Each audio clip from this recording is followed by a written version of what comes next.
Everyone, I hope everyone is doing great. In this video tutorial we are going to see how to download landslide data. In your browser, type in landslide data, so you can see the official page. Just click on here and you can see data. Click on data, and if you just come down, you can see COOLR. Click on it and you can find the download URL link. Click on the link. So this is the page from where we are going to download the landslide dataset. So before getting started, let us have a quick view about this landslides repository. So the portal and its associated datasets are part of NASA's initiative to monitor, collect, and model landslide events globally using satellite data, crowded sources reports, and scientific models.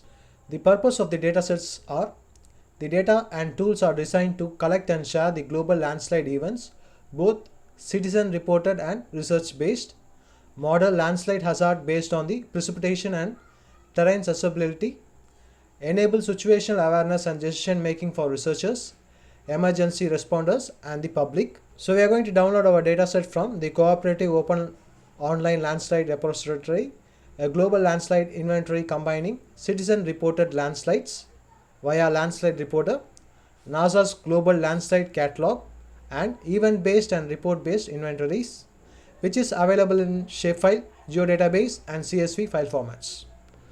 Now let us move on to the browser.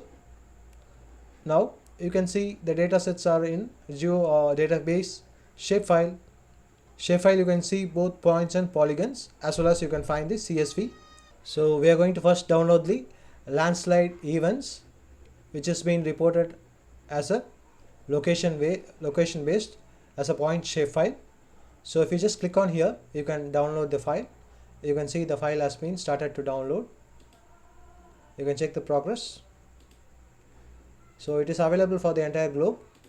So you can see that the data is rich from the year 1990.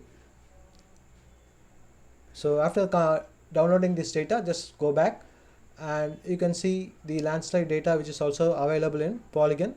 So just click on it and the data will be downloaded. So once the file has been downloaded, you can extract those files and let us view it in the QGIS. Let us add our datasets from layers, add layer, add vector layer. So let us browse for the file. So please do select the ESRS shapefile so that you can easily identify it. And now here let us first add our point datasets, that is the landslide data which has been reported location based in a point shapefile. Click on open, add it, and you can see, you can easily visualize it.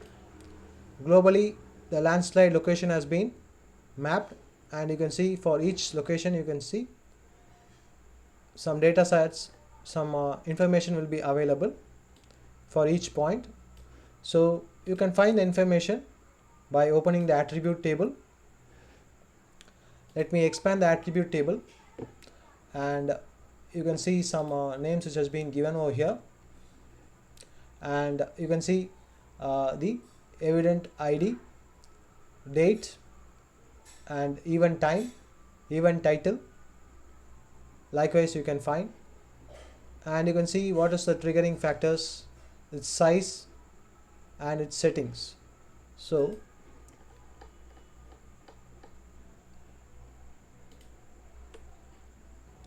you can see that the field name is being given, and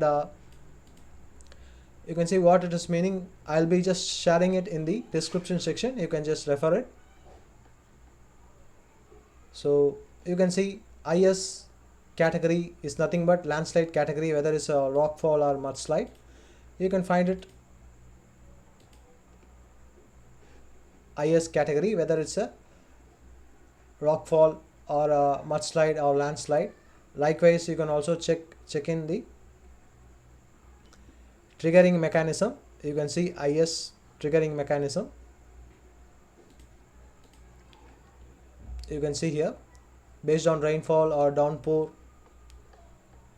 likewise continuous rain, tropical cyclones, and you can also get more information from here. For example, the landslide magnitude of the landslide, and you can see the number of person injured and number of person died from this landslide. You can also find the lat long informations, country, states of the country, and the dates. If you want to get the dates, you can get it. It will be there, even date. You can see it is up to 2025, and if you just move on to the down bottom, you can see the data sets is available from the year 1915, but it will be very rich after 1990s. You can see some rich quality of data. More events has been reported, and I have already shown you how to download the world political boundaries in the previous video. You can check that. And here I am going to add the dataset world political boundary. You can see, you can easily visualize using the boundary, world political boundary, this earthquake distribution among the world countries. You can also easily symbolize this. For example, let me go on to the properties. Here you can choose category, and for example, if I select IS trigger, these are the triggering factors. If you just classify it, you can see a lot of things are there. You can symbolize it also, value and its legend. You can see whether it's based on continuous rain or constructions. Likewise, you can symbolize it using the attributes. So if you found this video useful, please do like and subscribe to the channel. Thanks for watching. Take care. Bye.